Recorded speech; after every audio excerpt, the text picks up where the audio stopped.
যদি 1.5 লাখ ল'ৰাক বিনা পইচাত চাকৰি দিয়াটো অপৰাধ হয়, 40 লাখ পৰিয়ালক অৰুণোদয় দিয়াটো অপৰাধ হয়, 32 লাখ মহিলাক যদি উদ্যমিতা দিয়াটো অভিযোগ হয়, অসমখনৰ ইমান ডাঙৰ বিকাশ 5 বছৰত সেইটো যদি অন্যায় হয় তেতিয়াহ'লে মই ক'ব নোৱাৰোঁ।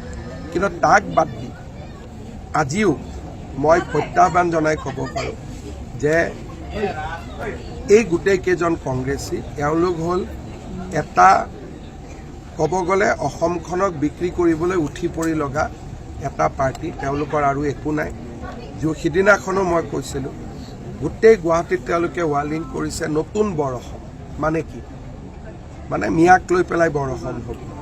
এই কথাবোৰ আমাৰ মানুহে তেওঁলোকক দেখি আছে। তেওঁলোকে ভাবিছে যে মানুহে তেওঁলোকক দেখি থকা নাই, মানুহে তেওঁলোককো দেখি আছে।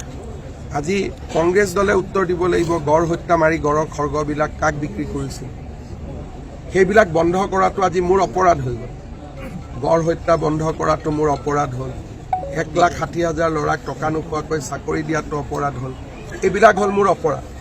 আৰু তেওঁলোকে মিয়াক স্বজন তোষণ, তেওঁলোকৰ যিমান এক প্ৰকাৰ ক'ব গ'লে 8 তাৰিখে মই ভাল কৰি ক'ম, তেওঁলোকৰ যিমান অপকৰ্ম অসমৰ মানুহে তেওঁলোকক এইবাৰ ভাবিব নোৱাৰা ধৰণে শাস্তি দিব।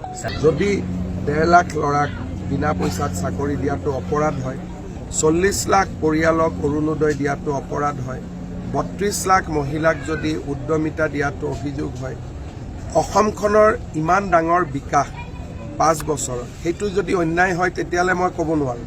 কিন্তু তাক বাদ দি আজিও মই প্ৰত্যাহ্বান জনাই ক'ব পাৰোঁ যে এই গোটেইকেইজন কংগ্ৰেছী এওঁলোক হ'ল এটা ক'ব গ'লে অসমখনক বিক্ৰী কৰিবলৈ উঠি পৰি লগা এটা পাৰ্টি। তেওঁলোকৰ আৰু একো নাই।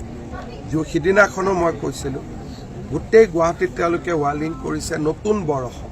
মানে কি? মানে মিয়াক লৈ পেলাই বৰ অসম হ'ব। এই কথাবোৰ আমাৰ মানুহে তেওঁলোকক দেখি আছে। তেওঁলোকে ভাবিছে যে মানুহে তেওঁলোকক দেখি থকা নাই, মানুহে তেওঁলোককো দেখি আছে। আজি কংগ্ৰেছ দলে উত্তৰ দিব লাগিব গড় হত্যা মাৰি গড়ৰ খৰ্গবিলাক কাক বিক্ৰী কৰিছিল। সেইবিলাক বন্ধ কৰাটো আজি মোৰ অপৰাধ হৈ গ'ল। গড় হত্যা বন্ধ কৰাটো মোৰ অপৰাধ হ'ল। 1,60,000 ল'ৰাক টকা নোখোৱাকৈ চাকৰি দিয়াটো অপৰাধ হ'ল। এইবিলাক হ'ল মোৰ অপৰাধ। আৰু তেওঁলোকে মিয়াক স্বজন তোষণ, তেওঁলোকৰ যিমান এক প্ৰকাৰ ক'ব গ'লে 8 তাৰিখে মই ভাল কৰি ক'ম, তেওঁলোকৰ যিমান অপকৰ্ম অসমৰ মানুহে তেওঁলোকক এইবাৰ ভাবিব নোৱাৰা ধৰণে শাস্তি দিব। যিকোনো খবৰৰ বাবে যোগাযোগ কৰক আমাৰ এই নম্বৰত 9181 307 2221।